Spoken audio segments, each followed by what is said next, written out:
The comet came once every 73 years. That was the whole reason I was there. Most people, when they picture a physicist, picture a laboratory, white tile and fluorescent light and the hum of climate-controlled air. They picture journals and grant applications and faculty meetings that eat the afternoon alive. I had done all of that. Harvard, then the Meridian Institute, then a decade of proposal submissions and committee reviews, and being told that my research was promising but premature. What I was trying to do, harvest usable energy from the acoustic resonance, generated by a body of sufficient mass moving at sufficient velocity through a planetary gravity well, was not the kind of work that fit neatly into a departmental budget line. The committee that reviewed my third application spent 40 minutes discussing whether my methodology was sound, and 20 minutes discussing whether the terminology I used was accessible to a general funding audience. I withdrew the application 2 days later and started packing. What I was building required a specific geography, a canyon of particular dimensions, cut in particular rock, situated at a particular angle relative to the orbital plane. I had spent 2 years running candidate searches through the colonial survey databases before I found the throat. Kelvarin's Reach was what the early surveyors had called it, back when the colonization surveys were still being run out of the Outer Rim Territorial Authority. The name never caught on with the settlers who came after. They just called it the throat, because of the way the canyon walls narrowed at the northern end, and the wind moved through them at certain hours with a sound like breathing. 11 kilometers long, 3 wide at the broadest point, cut by ancient water action into the red-orange rock of a world that had been terraformed to breathable standard roughly 40 years before I was born. The canyon sat in a high desert plateau 300 kilometers from the nearest population center. There was no mining interest, no agricultural value. The rock was too fractured for any kind of structural extraction. It was, in every corporate sense, worthless. That was why I could afford the lease. The Vorrith Concession had picked up the territorial rights to the plateau during the debt restructuring of the original Colonial Development Authority. They had a portfolio of roughly 6,000 land parcels scattered across the outer rim, most of them similarly inert, and they managed them through a subsidiary called Pilgrim Resource Allocation. I had dealt with Pilgrim's administrative division for 3 years before I ever spoke to a human being on the other end of the line. The lease was 99 years. The annual payment was low enough that I covered it on a single consulting contract and forgot about it. The terms were standard. I had the right to conduct research. I had the right to build structures. I had the right to exclusive occupancy. In exchange, Pilgrim retained mineral rights and the right of first refusal on any commercial development. I never thought they would exercise that second clause. I had read the lease as an essentially ceremonial document, the administrative residue of a real estate portfolio so large that no one at the concession actually thought about most of it. A physicist in a canyon on a marginal world, doing work that no one in the broader research community had fully endorsed. I was, from any corporate perspective, simply not relevant. That assessment had been mutual, and for 6 years it had been accurate. The first 2 years I spent building. The antenna array on the south face took 4 months. Each section hauled up the canyon wall on a hand-rigged block and tackle because the terrain vehicle could not manage the grade, and I could not afford a contractor. The primary sensor array went in next, buried along the canyon floor at intervals I had calculated from my acoustic models, each sensor casing sealed against the red dust that blew through the throat every afternoon in summer. The lab itself was an expanded prefab, bolted to the canyon floor and reinforced against the rock with titanium anchor pins, because the resonance I was expecting would shake the walls, and I needed the instruments to stay level. I built most of it alone. Rachel, who ran the supply depot in the nearest settlement and had a side business in frontier logistics, helped me move the heavy equipment when I needed an extra pair of hands. She did not ask many questions about what I was building or why. Frontier people generally do not ask questions about what their neighbors are doing on their own leased land. It is a courtesy that runs both directions. The comet was called Helvari's body in the colonial navigation charts. It was not notable by astronomical standards, not especially large, not carrying the kind of mineral payload that made comets commercially interesting, not producing a visible tail in the inner system that would have brought it to casual attention. What it produced was a gravitational resonance signature, as it made its close approach around the planet's primary. A deep, structured acoustic wave propagating through the planet's geology that lasted precisely 91 hours at peak amplitude before the body's approach angle degraded past the useful threshold. 91 hours every 73 years. I had been in the canyon for 6 years when the letter arrived. Not a transmission, not a message through the administrative channel, a physical letter, delivered by a Vorrith courier drone that set down in my equipment yard at 400 and waited with its cargo hold open until I came out to collect the envelope. The drone bore the full concession sigil, the interlocking hexagons that indicated a communication of contractual weight. Under Vorrith commercial law, physical delivery of that sigil meant the contents were legally binding upon receipt. I stood in the cold pre-dawn air of the plateau, the envelope in my hand, and I could hear the canyon already. A low tone felt more in the chest than heard with the ear, the first precursor resonance as the comet's gravity began its approach curve from the outer system. Still 7 weeks out, but you could feel it if you knew what to listen for. 6 years of listening had sharpened that sense to the point where I felt the precursor resonance the way some people feel the change in air pressure before a storm, not consciously processed, just known, a fact about the immediate world that arrived without the intermediary of thought. The letter informed me that Pilgrim Resource Allocation had entered into an agreement with a subsidiary of the Vorrith Concession's industrial division for the storage of Class IV containment material. The canyon had been selected as the disposal site. My lease, the letter noted, contained a clause permitting Vorrith to reclaim leased land for concession commercial use with 90 days' notice. The 90 days had begun, per the terms of the delivery mechanism, at the moment of my receipt. I read it twice. Then I set it down on the workbench next to my acoustic array calibration rig, and I put a pot of coffee on, and I sat with the problem. Class IV containment material meant radioactive waste, not weapons grade, not the high specific activity material that required deep core disposal, but industrial fission byproduct, heavy and persistent, with a contamination footprint that would saturate the canyon's rock and soil for a minimum of 300 years. The acoustic environment I had spent 6 years documenting would be gone within the first year of contamination. The sensor array would be destroyed. The lab would be uninhabitable. And whatever remained of Helvari's body's approach resonance, dissipating through contaminated and geologically disrupted rock, would be useless data. The comet would make its closest approach in 7 weeks. The window I needed, the window that my entire 6 years of preparation had been aimed at, was 91 hours long. After that, the resonance would decay and the comet would be past the useful approach geometry. I would have to wait 73 years for the next pass. I was 44 years old. I was not going to wait 73 years. What I did not understand yet was what the Vorrith Concession actually was.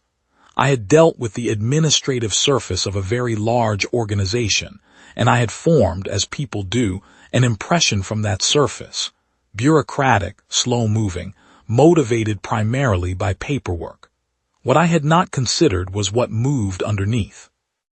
I found out 3 days after the letter arrived, when 4 vehicles came across the plateau on the access track and parked in my equipment yard.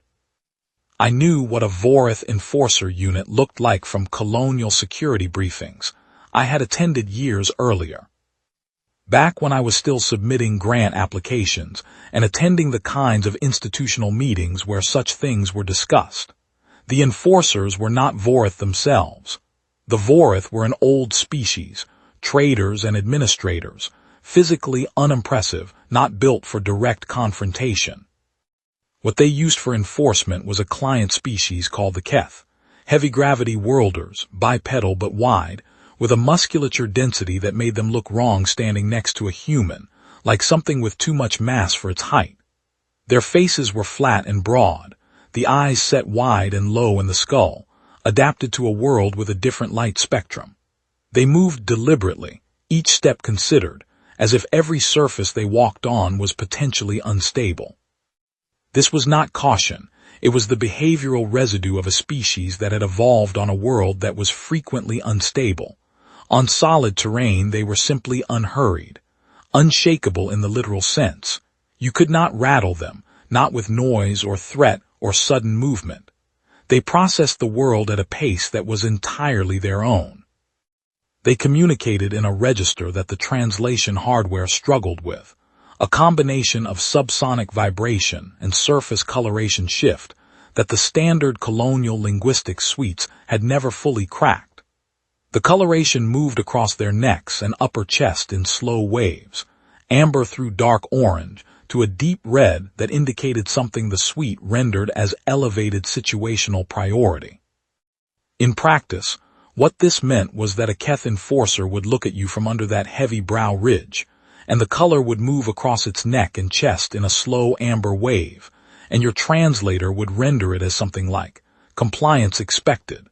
There was no hostility in it, no anger, just a statement of how the situation was organized from their perspective, and an implicit observation that departure from that organization was noted. The unit captain was different. His name was Parkside, and he was human. A big man, former colonial military, with a history in Vorrith contract security that I later learned went back 20 years. He wore the concession livery, the gray and black with the hexagon sigil on the breast, but he wore it the way a man wears a uniform he has grown into rather than one that was issued to him. He walked across my equipment yard like he owned it, which technically in 90 days his employer would. He told me the concession was being reasonable. He told me the 90-day notice period was generous. He told me I would receive fair compensation for any structures I had built, assessed at salvage value. He said this last part without any shift in his expression, which told me he had said it many times before. He looked around my equipment yard as he said it, at the sensor housings and the cable runs and the precision antenna masts I had assembled section by section over 4 months, and his expression registered none of it. Not contempt, just indifference. He was looking at a number in a ledger, and the number was small. I told him about the comet. I told him about the research. I told him the window was 7 weeks out, and the containment material could not be placed in the canyon until after the window closed without destroying the acoustic environment I needed. He looked at me for a moment. Then he said that the concession's operational schedule was not subject to modification based on private research timelines. The containment delivery was scheduled for 14 days from today. I had 14 days to clear my equipment. He left 2 Keth at the canyon perimeter and took the others back across the plateau. I stood in my equipment yard for a long time after the vehicles were gone. The canyon was talking to me in its low, subsonic voice, the resonance building by measurable increments as the comet closed the distance.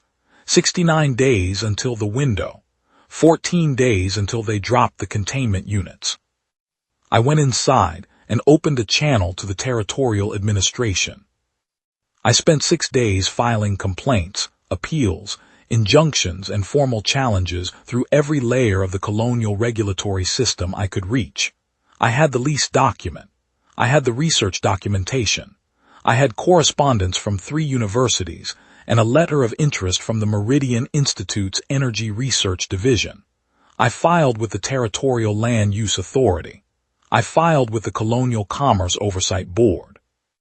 I filed with the Rim World's Research Protection Council, which was a body that existed on paper and had a registered contact address and had apparently not convened in 11 years. I sent a registered communication to the Vorrith Concession's administrative headquarters on the station above the Capitol. I filed a formal objection with the colonial governor's office under the terms of the Frontier Research Preservation Act, a piece of legislation that had been passed 40 years ago with considerable fanfare, and had never, to my knowledge, been successfully invoked. None of it moved quickly. Colonial regulatory processes are not designed for urgency. They are designed for completeness, which is a different quality entirely. Every filing generated an acknowledgement. Every acknowledgement generated a reference number. Every reference number led to a queue. The queues were long. On the 7th day, 2 things happened. The first was that an administrative representative of Pilgrim Resource Allocation sent a brief response acknowledging my communications and noting that all relevant regulatory filings had been reviewed by concession legal counsel and found to be without standing. The second was that Parkside came back with more vehicles and his full unit, and they drove my field truck into the canyon wall and pulled down the south-facing antenna array I had spent 4 months building. The Keth who did the pulling were methodical about it. They worked in pairs, moving along the antenna mast with the unhurried efficiency of creatures who did not need to rush because the outcome was not in question. 1 pair at the base, 2 at the midpoint, 1 at the apex. They pulled outward and downward in sequence, and the aluminum support structure went over with a sound I heard from inside my lab, a long metallic groan, and then a crash that echoed off the canyon walls and came back twice before it died. 11 months of work. The acoustic precision of those mast positions had taken me 2 years to calculate and 4 months to execute, and it fell in approximately 40 seconds. I watched from my window. I had a long gun in the rack by the door. I did not get it. There were 8 Keth in the yard and Parkside standing at the back of the lead vehicle, and I am a physicist, not a soldier. I have never been a soldier and I have no ambitions in that direction. But I noted the layout of the vehicles. I noted where Parkside stood. I noted the specific route they had driven in, and I noted how the canyon's secondary access track, the one I had cleared myself 3 years ago, the one that did not appear on the concession survey documents because I had never registered it, ran along the west rim before dropping to the canyon floor through a fissure passage that a terrain vehicle could manage, and a concession convoy vehicle could not. They left the antenna wreckage in the yard, a message of a particular kind. I looked at it for a while, and then I walked past it and went back to the console and pulled up the acoustic survey files I had maintained for 6 years, and I started reading them with a different question in mind than the one I had originally collected them to answer. That evening I received a visitor I had not expected. She came in a single vehicle, alone, driving fast across the plateau in the dark without running lights, which told me she knew the terrain or did not care about the consequences of not knowing it. I heard her coming from half a kilometer out. The throat amplifies approach sounds in a way that functions as a natural warning system, and I had the outer lamp on when she pulled into the yard. She was perhaps 30, with her father's eyes and none of her father's certainty about the direction of the world. The certainty had been replaced by something harder to name, a quality of assessment, an ongoing accounting between what she had been told things were and what she was observing them to be. Her name was Vanessa Pilgrim. Her father was Director Pilgrim, the Vorrith Concession's human-facing executive for the entire Outer Rim Resource Division, the man whose signature, technically, was at the bottom of my eviction letter. She told me she worked in her father's organization in a capacity she described as compliance review, which I understood to mean she was the person they sent when they wanted a human face on a concession decision. She traveled to contested sites ahead of enforcement actions and reviewed the regulatory documentation and wrote reports that went into the record. Her reports, she said, had never once changed a decision, but they went into the record. She said this without bitterness, in the manner of someone describing a procedural fact. She told me she had read my research filings, All of them, not the legal complaints but the research documentation itself. The 6 years of acoustic survey data, the modeling work, the energy conversion projections. I asked her why she was telling me this. She said she wasn't sure yet. I gave her coffee and showed her the acoustic array, what remained of it, and the data I had spent 6 years collecting, and the models that showed what the comet's passage would generate in this canyon specifically, in this rock formation with this geometry, at this distance from the planet's gravity center. I pulled up the conversion charts on the secondary display and walked her through the numbers the way I would have walked a capable colleague through them, without simplification, watching her follow it. She followed it completely. She had the kind of quantitative mind that does not announce itself. It simply processes, and you notice it by the quality of the questions it asks. I showed her the numbers on what a clean energy conversion of that resonance signature could mean. Not for one planet, not for one colonial system, but for every outer rim settlement that was currently paying the concession's subsidiary rates for reactor fuel. The outer rim had approximately 400 million human residents at the time. Most of them were paying rates set by a Vorrith energy monopoly that had no competition because the alternatives were too expensive to develop at frontier scale. What I was sitting on, in this canyon, for the next 7 weeks, was the proof of concept that would make the alternatives viable. She was quiet for a while after I showed her the numbers. Then she said, "My father knows what those numbers mean. That's why the delivery is scheduled for 14 days. I had understood it as corporate bureaucracy, territory management, the kind of decision that gets made by a middle tier of a large organization and carries the weight of policy without the engagement of thought. But she was telling me it was deliberate. That someone at the top of Pilgrim Resource Allocation, possibly at the top of the Vorrith Concession itself, had looked at my research data, assessed what a successful demonstration would mean for the concession's energy monopoly in the outer rim, and scheduled the contamination of my research site for 7 days before I could complete my work. I sat with that for a moment. The canyon resonance was audible below the range of normal conversation, felt in the floor and the walls and the surface of the worktable between us. Then I asked her if she wanted to help me. What followed was not what I had been trained to do. I want to be precise about that, because I have heard it described afterward in ways that made it sound more deliberate than it was. I was not executing a plan. I was a physicist who had just learned that the organization trying to destroy his work had done so with full knowledge of what they were destroying, because what they were destroying threatened their commercial position. I was angry in the particular way that a person gets angry when they discover that the damage done to them was not incidental but purposeful. That is a different quality of anger than ordinary frustration. It burns cleaner and it lasts longer and it does not cloud the thinking. It sharpens it. I knew the canyon. I had been in it for 6 years in every season at every hour. I had mapped its acoustic properties at a resolution no survey team had ever bothered with because no survey team had ever had reason to care. I knew where the rock was solid and where it was faulted. I knew where the secondary track ran and how the thermal differentials between the canyon floor and the rim drove wind patterns that changed hourly. I knew where the concession's vehicles could go and where they could not, and I knew the difference because I had tested it myself. I knew every overhang, every fissure, every rock formation that behaved unexpectedly under vibration. I knew this place the way a man knows a place he has studied not just with instruments but with his hands and feet over years of daily contact.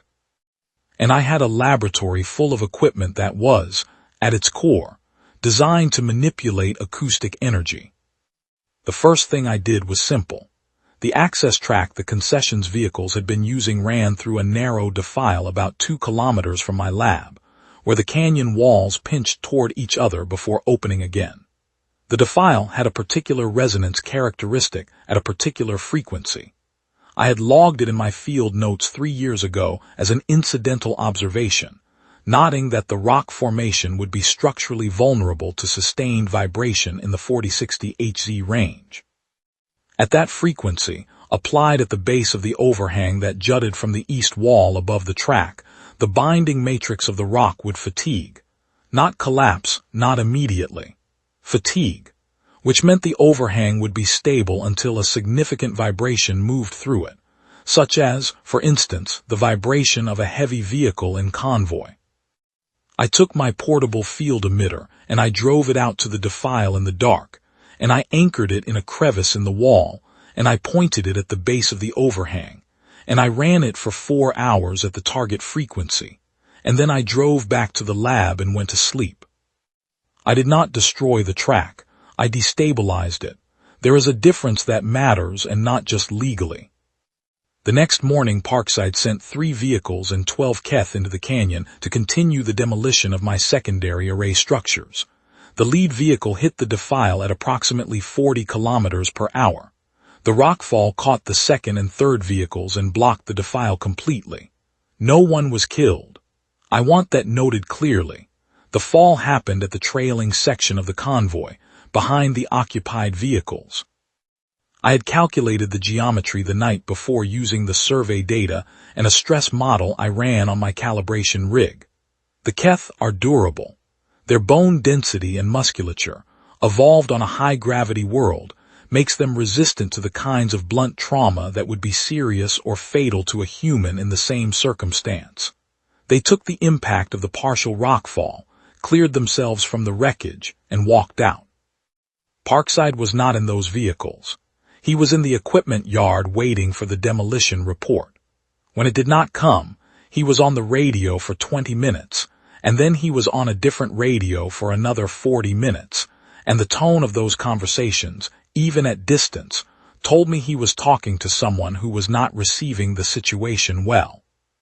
The concession had sent an enforcement element to remove an inconvenient physicist from a piece of marginal real estate, and the element had lost 3 vehicles to a geological event in a canyon that should, by any reasonable assessment, have been a routine operation. Vanessa came to me that evening again. She told me her father had instructed Parkside to use any means necessary. She told me a second enforcement element was being dispatched from the concession's regional station, 15 more Keth and a specialist named Alistair, who was not Keth and not exactly a standard contract enforcer. He was described in internal concession communications, she said, as a compliance resolution asset. He had resolved 31 compliance situations in the past decade across the outer rim. All 31 of those situations were now compliant. I asked when they were arriving. 36 hours, she said. I spent those 36 hours in the way I have spent most of my productive life, working a problem. The problem had specific parameters. I had one laboratory, partially intact. I had the West Rim access track, which was not on any concession survey document. I had 6 years of acoustic mapping data on every square meter of the canyon. I had 3 field emitters, a calibration array, 2 portable power cells, a terrain vehicle, and whatever I could manufacture from the materials in my machine shop. The machine shop had been built for maintaining research equipment, and it had a lathe, a bench welder, and stocks of aluminum tube and steel plate, and the kind of general hardware inventory that a man living 300 kilometers from the nearest supply depot learns to maintain against the ordinary emergencies of frontier research. And I had something else, which I had not fully appreciated until then. I had the comet. It was still 53 days out, but its precursor resonance was measurable and increasing daily. The canyon was alive with it, a low structural tone that was already affecting the local acoustic environment in ways I could predict precisely, and that the concession survey instruments, designed for mineral and atmospheric assessment, not acoustic mapping, could not see at all. To their instruments, the canyon was quiet. To mine, it was singing. Alistair arrived with the new enforcement element at 700 on the second morning, moving across the plateau in a column that raised a red dust wake I could see from the rim. He came personally to the door of my lab alone, without Keth escort, which told me something about either his confidence or his read of the situation. He was a lean man, older than Parkside, with the specific quality of stillness that belongs to people who have spent a great deal of time in dangerous places and learned that the danger is rarely where it looks like it is. The stillness was not passivity. It was conservation, the economy of someone who has learned that most of what other people spend on reaction is wasted. He sat across from me at my work table. He had a cup of my coffee. He told me he had reviewed my research documentation. He said this in the tone of a man who considers it a professional courtesy to understand what he is taking from a person before he takes it, not sentiment, just methodology. You understand the asset before you assess the removal. He told me the concession's position was firm. He told me the Class IV containment delivery was now accelerated, 7 days, not 14. He told me I had until the end of this conversation to agree to a voluntary withdrawal, at which point the compensation package would remain available. I asked him what happened at the end of this conversation if I declined. He looked at me with a quality of attention I found genuinely uncomfortable. Not threatening, he did not need to threaten, just precise. The look of a man taking an accurate measurement. He said, "Then we move to the next phase." I told him I was not leaving. He nodded once, as if this confirmed something he had expected to confirm, and stood and walked out. They moved to the next phase. The next phase was a systematic dismantlement. Not vandalism, not violence for its own sake. Alistair was not that kind of operator. He was procedural. His Keth worked in organized teams, 2 teams of 7, moving through the canyon in a grid pattern, disabling or removing anything that could be classified as research infrastructure. They had a concession surveyor with them who walked ahead and marked each structure with a compliance tag, a small hexagonal placard in Vorrith regulatory orange, and the Keth followed and processed each tag in sequence. They were methodical and unhurried. A sensor housing was removed from the rock and stacked at the collection point. A cable run was cut and coiled. An anchor bracket was unbolted and added to the pile. They did not break things. They decommissioned them, with all the bureaucratic thoroughness of an organization that would need to account for the items in its disposal inventory. They did not find my secondary field emitters. 3 of them were anchored in rock crevices along the upper canyon walls, placed there over the previous 36 hours in positions I had selected specifically, because they would read on the concession survey instruments as natural rock features, narrow crevices, deep shadow, no metallic signature large enough to distinguish from the ambient mineral noise. The 4th was mounted on a mobile platform I had built from a salvaged terrain vehicle chassis and parked in a side gully behind the west rim descent, covered with a thermal blanket that brought its sensor signature to background level. And they did not know about the rock. There is a geological feature in the northern throat, the narrow end of the canyon, that I had cataloged in my 3rd year of research and logged under the heading Anomalous Structural Behavior, East Wall Formation, Grid Reference 7N. The walls there are a specific sedimentary sandwich, hard sandstone over a layer of compressed volcanic tuff over another layer of sandstone. The tuff layer is approximately 4 meters thick and runs for roughly 2 kilometers along the base of the east wall. Under sustained vibration at the right frequency, the tuff layer behaves not like solid rock but like a very dense fluid. This is a known phenomenon in certain volcanic materials, thixotropy, technically, the property of becoming less viscous under applied stress. The effect is slow. It is measured in centimeters per hour, not meters. But it is real, and it is cumulative, and it is precisely predictable if you have accurate acoustic data on the formation. Which I did, 6 years of it. Under sustained vibration at 23 Hz, applied to the east wall in the throat, the tuff layer would flow. Not break, not fracture, flow, slowly and continuously, shifting the load distribution in the wall above it in ways that built specific stress geometries in the overhang structure. The overhang above the throat's access floor projected approximately 8 meters. It was a significant mass. Its failure geometry, under the stress conditions the tough flow would create, was calculable. I had calculated it. It took me most of a night to calibrate all 3 fixed emitters to the 23HZ target and position them correctly along the east wall axis. Vanessa sat in the corner of my remaining lab space and watched without speaking, handing me tools when I held out my hand, nodding calibration values in the log when I called them out. She had stopped asking me if I had a plan. I think she had concluded that the answer was approximately yes, and that the approximation was the best available. I activated the emitters at 200. By 400 the flow had started, measurable on my sensor array as a shift in the resonance return from the tuff formation, 1 millimeter per hour at the base, propagating upward through the load structure as the tuff shifted beneath the weight above it.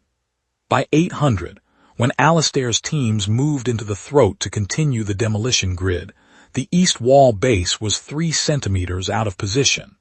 That doesn't sound like much. But the concession had parked 6 vehicles tight against that wall, in the shelter of the overhang, the way you park in a narrow canyon when you want to protect equipment from wind and want to have your assets consolidated for the next day's operations. 3 centimeters of basal flow across a 2-kilometer span, under an 8-meter overhang carrying several thousand tons of sandstone, produces a specific stress geometry. I timed the emitter sequence for the shear to occur at 7:30, 30 minutes before Alistair's teams entered the throat. The vehicles were unoccupied. The Keth were in their rest area at the canyon mouth.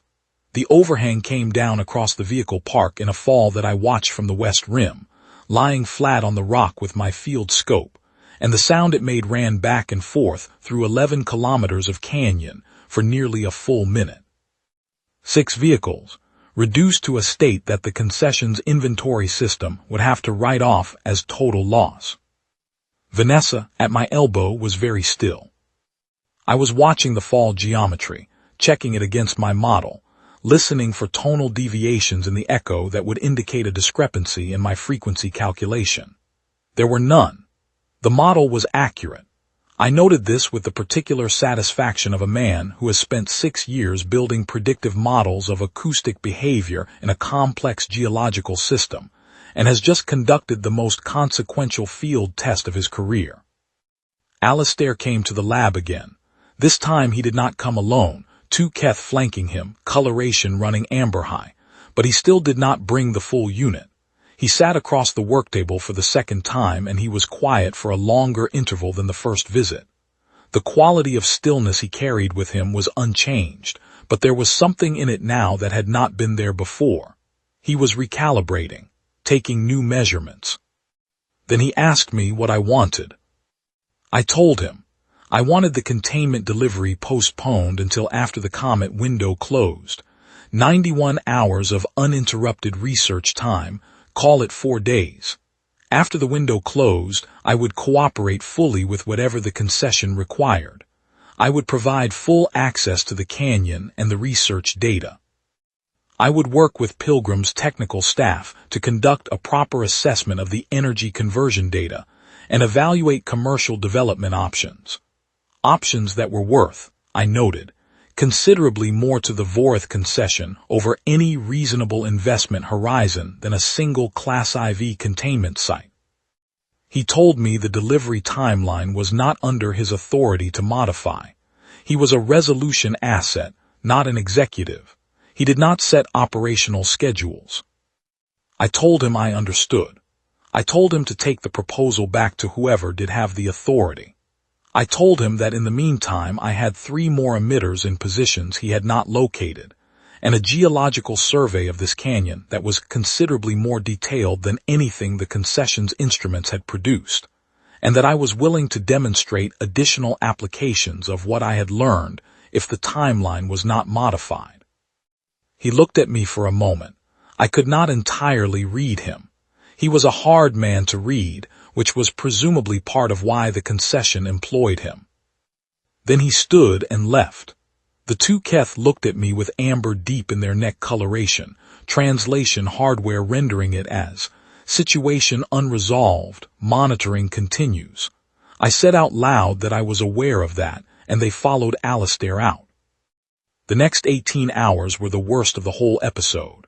Not because of any action taken, nothing moved. The concession unit sat at the canyon approaches, and I sat in what remained of my lab, and the comet resonance climbed through the rock and into the soles of my boots, and I monitored the sensor array and waited. Waiting, for me, is its own form of work. I find things to calculate. I go back through data looking for the anomalies I missed the first time. I run the contingency models. But underneath all of it was the awareness that the window was closing day by day, and the containment delivery had a date attached to it. And I did not yet know if the proposal had moved up the chain to someone who could act on it. On the second day of waiting, Vanessa told me her father had been in contact with the regional enforcement station. Additional assets were being dispatched. Not Keth. She delivered this with a particular quality of emphasis that I recognized as the careful signal of someone who has just received information that significantly changes the situation and is trying to convey the change precisely. I asked what they were sending. Aerial enforcement platforms, Vorrith Concession carrier drones, military specification, the configuration used for colonial pacification operations in contested territories. 3 of them. She described their sensor packages and their flight performance because she had access to the technical specifications through her compliance review function, and she had read them before coming to tell me. I spent the night thinking about that. The drones were fast and armored, and their sensor packages were designed for locating and neutralizing ground assets in open terrain.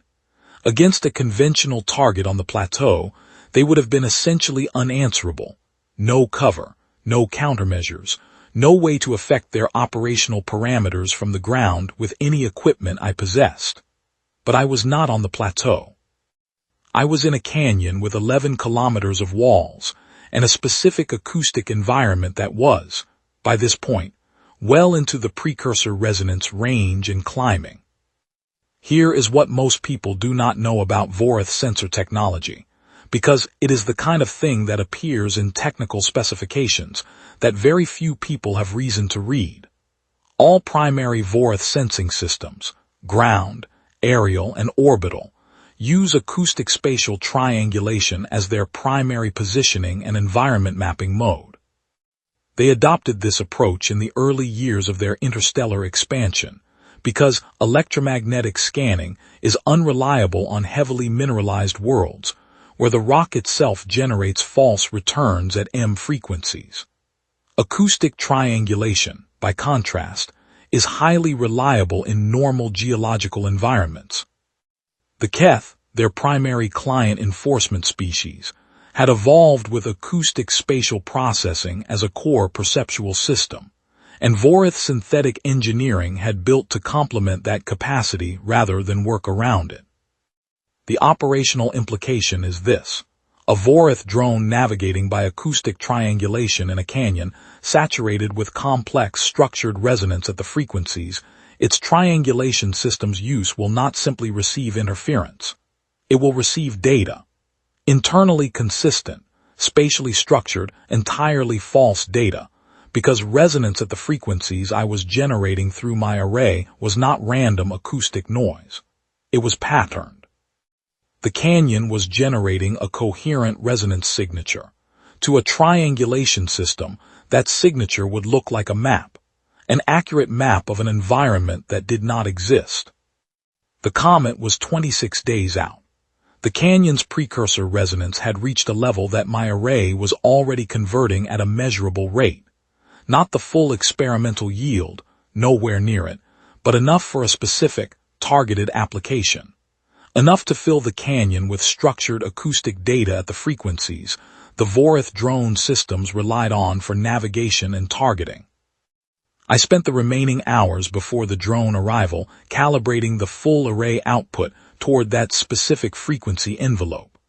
Vanessa helped me with the calibration calculations, working from my acoustic maps with a precision that told me she had been doing quantitative work all her professional life, regardless of what the compliance review title suggested. I activated the output configuration at 500, 2 hours before the drones were scheduled to arrive. From the west rim, lying flat on the rock in the early light with my field scope, I watched them come across the plateau. 3 platforms, low and fast, running in a loose triangle formation that suggested the lead drone was conducting the primary sensor sweep, and the trailing 2 were operating in confirmation mode. Standard pacification approach, assess, confirm, call ground element. The lead drone entered the canyon, and I watched it begin its sweep pattern. A slow transect at mid-canyon altitude, sensors sweeping the floor and walls in a systematic grid. 11 minutes of sweep. Then the lead drone returned to the canyon mouth, and all 3 platforms held position in a stationary hover for 4 minutes. Processing time. The drone systems talking to each other, comparing data, attempting to resolve a situation where the sensor returns were internally consistent but spatially anomalous. The canyon was telling them it was empty in a way that was too organized to be empty. That inconsistency would register as a calibration anomaly in their operating system. Not a threat flag, because the data was not hostile, just wrong in a way that pointed to a system error rather than an adversarial input. Then all 3 drones entered the canyon. I was on the west rim with the portable emitter, positioned at a point I had spent the previous night calculating, the optimal position on the rim from which to direct a high-amplitude pulse at the tuff formation I had not yet used. The upstream reserve, the section of tuff layer above the canyon mouth, where it transitioned from the throat into the wider southern section. I had been running low-level resonance into that section since midnight, 12 hours of priming at a frequency that was moving the formation toward the threshold of acute response without triggering the response itself. The drones were 20 meters past the canyon mouth entry point when I fired the pulse. 8 seconds at maximum emitter amplitude. The tuff flow in the upper formation responded within 40 seconds. I watched the overhang structure on the South Canyon entrance shift, then separate, and come down across the entry corridor in a fall that was considerably larger than the one I had produced in the throat 2 days earlier. The entry corridor was sealed with approximately 12,000 tons of rock. The 3 drones were inside the canyon when the entrance closed behind them. A Vorrith drone operating with acoustic triangulation data that showed it in a canyon it was no longer actually in, because the canyon geometry had changed with the entrance blocked, experiences a progressive degradation of navigational confidence. The data it is receiving no longer matches any stable physical model it can construct. It is not seeing static or error. It is seeing a coherent acoustic environment that does not correspond to its flight parameters. For a system built on the assumption that acoustic data is reliable, this is a category of problem it has no clean resolution for. The system's response under those conditions is to default to conservative flight protocols. Climb to clear air altitude, abort navigation-dependent operations, hold and await recalibration signal. All 3 drones climbed vertically out of the canyon and held at 200 meters above the plateau. They did not come back down. Parkside came across the plateau himself, alone in a single vehicle, 2 hours later. He parked at the canyon mouth, now buried under 12,000 tons of rock, and walked around the fall debris and found me sitting on the running board of my terrain vehicle near the base of the west rim descent, eating from a ration pack that Vanessa had brought out from the lab. He stood and looked at the collapsed entrance for a moment. Then he looked at me. He said, "You should have taken the deal." I said, "What deal?" He was quiet. He was a big man and he was not easily shaken. 20 years in concession contract work had burned off whatever was shakeable in him early. But something in his expression had shifted from the previous visits. Not respect, exactly. more like the adjustment a professional makes when he discovers that his assessment of a situation was made from incomplete information, and the information he lacked was significant. He said the concession was prepared to offer an extended timeline, 30 days, in exchange for a cessation of interference with concession personnel and equipment. He said Alistair had recommended the extension. He said it in the manner of a man delivering a message he was not entirely certain he had been authorized to deliver, which told me that Alistair's recommendation had not been enthusiastically received at the level above him. 30 days was not enough. The window was 26 days out and 91 hours long, and I needed the full window plus a clearance period after. Minimum 45 days. I told him 45 days. And I told him something else, that the data already gathered in the first 5 days of significant precursor resonance represented a research return that the Meridian Institute's energy division would assess at a value considerably exceeding the commercial worth of this land as a containment site. I told him to take that assessment back up the chain alongside the extension request. I told him I had 4 more intact emitters and 2,000 square kilometers of geological data the concession had not surveyed, and that I was prepared to continue demonstrating my familiarity with the terrain for as long as the timeline remained unresolved. He looked at me for a long time. I ate my ration. He drove back across the plateau. What followed was 2 days of stillness that felt different from the previous 18 hours. Before, the waiting had the quality of an unresolved question. Something was coming, I did not know its form, and the uncertainty was its own weight. After Parkside left, the waiting had a different quality. The question had been asked. It was moving up a chain of authority toward a person who could answer it. The outcome was not guaranteed, but the motion was established. Vanessa was there for both days. She brought food, she ran sensor checks, she slept in the secondary lab space on a folded thermal blanket when she needed to rest. She had not returned to the plateau encampment. I did not ask her about that. There are certain decisions that people make in the middle of difficult situations that announce themselves through action rather than statement, and this was one of them. The comet was 24 days out when the word came through her channel, 45 days granted. I do not know what arguments moved the decision. Vanessa thought it was Alistair, that he had written a recommendation framed not as a concession, but as a commercial risk assessment, calculating the cost of continued enforcement operations against a target who knew the terrain at a precision the concession's instruments could not match, and concluding that the liability exposure exceeded the asset value of the containment contract. This analysis, she thought, would have been legible to Director Pilgrim in a way that an ethical argument would not have been. The Vorrith Concession responds to cost-benefit analysis. It is built from it. Present the correct numbers in the correct format, and the organization will follow them wherever they lead. What I know is that the answer came, and it was yes, and the canyon was mine for 45 days. What followed was the finest work of my life. The comet reached approach geometry on schedule, to within 4 minutes of my projected time, which is a level of astronomical prediction accuracy that would have been unimaginable with the instruments available a generation earlier.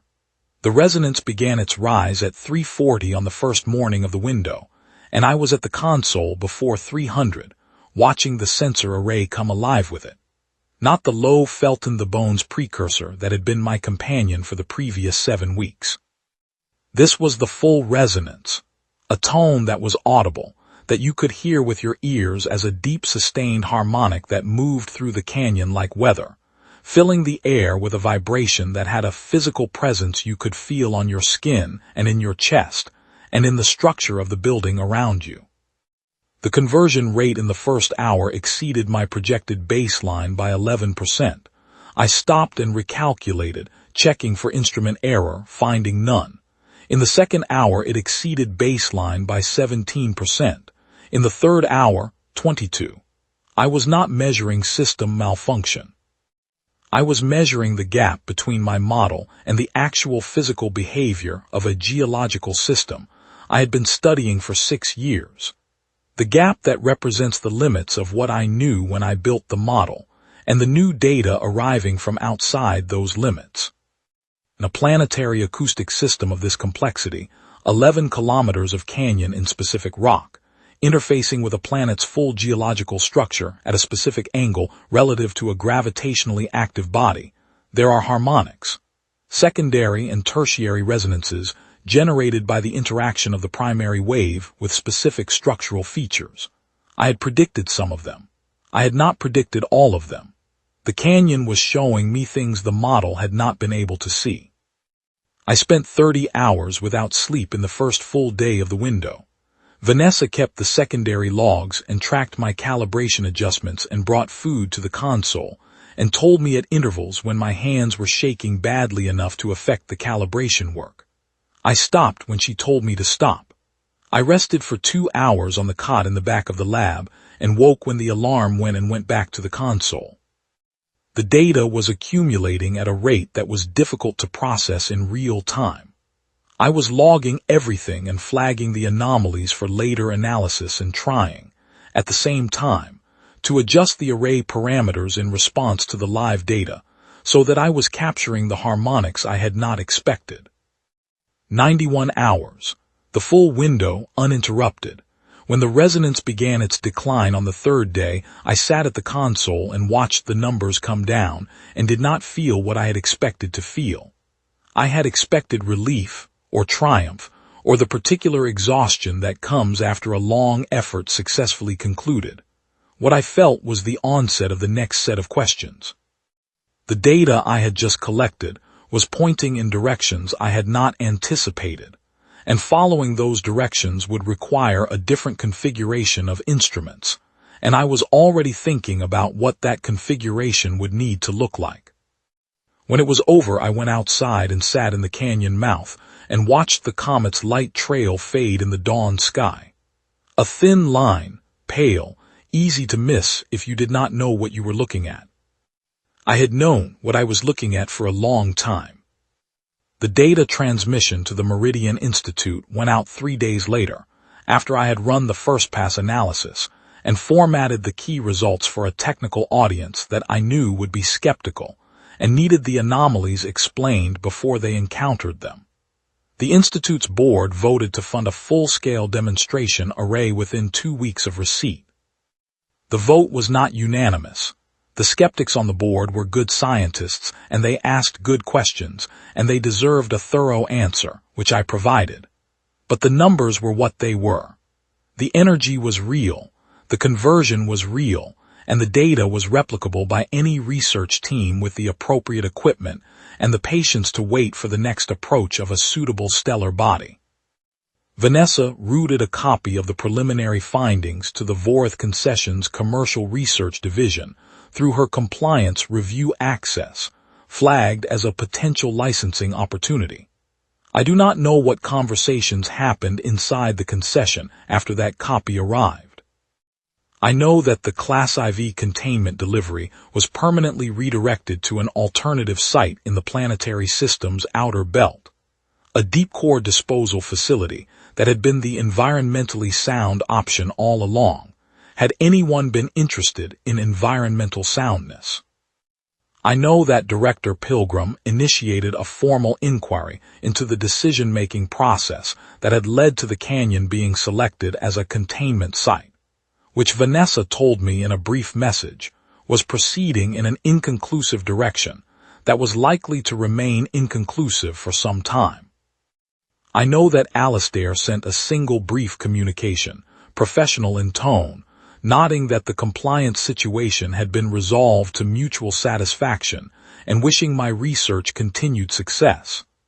I read it twice, trying to find something behind the professional language, and found only the professional language.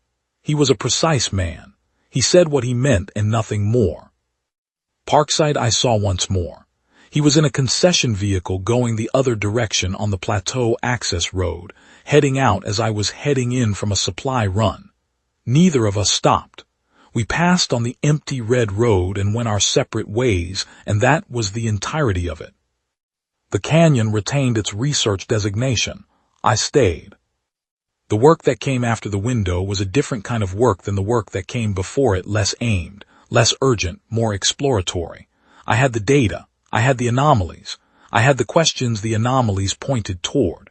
I had time, which I had not had in the months before the window, and time in research is not a luxury but a tool, the slowest and most essential one.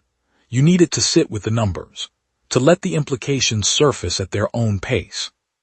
I rebuilt the antenna array. It took 3 months, working alone in the evenings after the day's analysis work. The new configuration incorporated what I had learned about the harmonic structure, mounting 3 additional secondary sensors at positions I had identified during the window data review. Rachel brought up the materials on her next supply run. She noted that I appeared to have lost some equipment since her last visit. I said there had been some geological activity. She accepted this. The Meridian Institute sent a research team 6 months after the data transmission. 3 physicists, 2 engineers, and a technical administrator. They were good scientists. They were also, in the way of academic scientists who have spent their careers in funded facilities, slightly unprepared for the logistical character of a frontier research site. By the end of the first week, they were running their own sensor protocols alongside mine, comparing results, building their own picture of the system. This is how science works when it is working well. I did not tell them about the enforcement element. What had happened in the canyon before the window was a negotiation conducted by other means, and it was over, and what mattered was the data. I heard years later from Vanessa that Director Pilgrim had retired from the concession. The commercial development of resonance energy harvesting had not gone the way the concession had hoped. What they had anticipated was a licensing arrangement under their control. What they got instead was a research publication in the Meridian Institute's journal, freely available to any research group in the colonial system, followed by 3 independent teams replicating the basic findings within 18 months, followed by a commercial development race that the concession's energy subsidiary participated in but did not lead. The monopoly they had been protecting was eroded by the ordinary mechanism of published science. Once the knowledge exists, it belongs to anyone who can use it. I found this satisfying. Some mornings I still sit in the canyon mouth before the day's work starts and listen. The full resonance comes only with the comet, but the canyon is never entirely quiet. It has its own acoustic life, the wind through the throat, the thermal cycling of the rock, the subaudible frequencies that travel up from the planet's geology and spend their energy in the canyon walls. I know most of it well enough to hear the variations. A shift in the wind that means weather is moving in from the plateau. A change in the rock's resonance return that tells me the overnight temperature dropped low and the surface is contracting. Small data, logged automatically by the sensors, but also available to direct perception if you have been listening long enough. This is what 6 years in a canyon gives you. Not authority, not mastery, just familiarity, the knowledge that accumulates when you pay attention to something continuously over a long time, with good instruments and a willingness to correct your errors and keep measuring. I was 44 when they came to take it from me. I am older now. The second window is still more than 60 years out. I will not be here for it. The data I collected and the models I built from it will inform whatever research team arrives with better instruments and a deeper understanding of the harmonic structure, and they will exceed my model the way my model exceeded its predecessors, and that is as it should be. I have written up what I know. The acoustic maps, the model documentation, the anomaly analysis, the full data set from the window, and the notes I kept during the enforcement period. Because the observations I made about the canyon's acoustic behavior under those operational conditions contain information that normal research practice would not have generated. When you use the canyon's resonance as a tool, you learn things about it that you do not learn from measuring it passively. It is all in the archive. Outside, the canyon breathes. The morning light comes over the east rim and moves down the wall in a slow diagonal, warming the red rock in sequence, and the thermal differential starts its daily cycle of small air movements that the sensors register as a background frequency I know so well I do not consciously hear it anymore. The way a man stops hearing the sound of his own house settling. I poured the last of the morning's coffee, and I pulled up the anomaly files, and I found the next question. That is all there is in the end. The next question, and the patience to sit with it until the answer comes, and the understanding that the answer will generate 2 more questions in its place, and those will generate 2 more, and the canyon will be talking the whole time, and the work will continue, and there will never be a morning when there is nothing left to measure. That is not a complaint, it never was.